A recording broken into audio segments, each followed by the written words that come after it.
Most cyber attacks don't announce themselves. They begin with something small, like a screen that won't load or a login that fails. This is the moment when a cybersecurity team sounds the alarm. What happens next is the difference between a bad day and a total domino collapse. So monitor and detect is really important, right? It's just like having your Ring doorbell, right? You want to be able to kind of see what's going on. You want to know what's happening.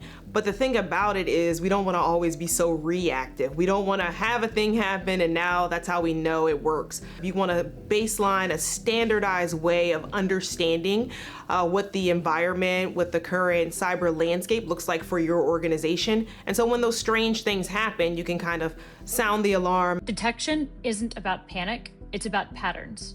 People think that tools are going to solve everything. Tools are not going to solve everything. Now, AI has allowed the tools to be shaped a bit better and move a bit faster, but it's not the end all be all. You really do need the human aspect that can kind of understand what certain behaviors are.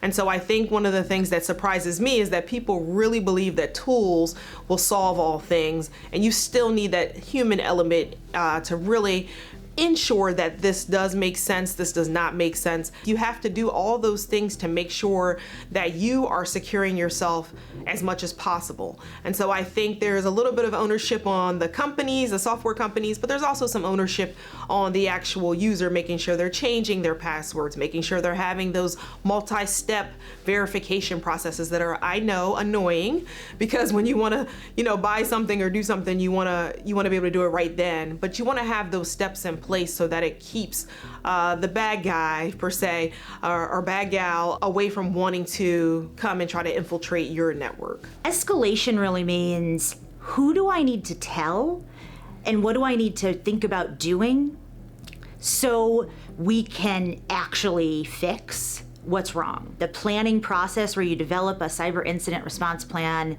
you know that you need to call your lawyers, you need to call all these folks in cybersecurity, your cybersecurity teams, you need to call your leadership, but you also need to call people outside of your organization. Having an incident response plan needs a communication tree.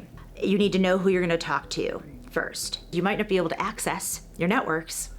You need to have people's phone numbers because you might not be able to look it up in your directory. You've identified and confirmed that something bad has happened. The other pitfall we see is not doing the preparation ahead of time.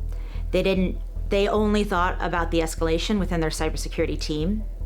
They didn't think about bringing in legal. They didn't think about bringing in their press affairs because it's going to go public, or who they were going to call, or they didn't have the phone numbers of their local FBI office. All this preparation step, it really matters in escalation. Being on an incident response team is very similar, you can imagine, to working at like a fire department.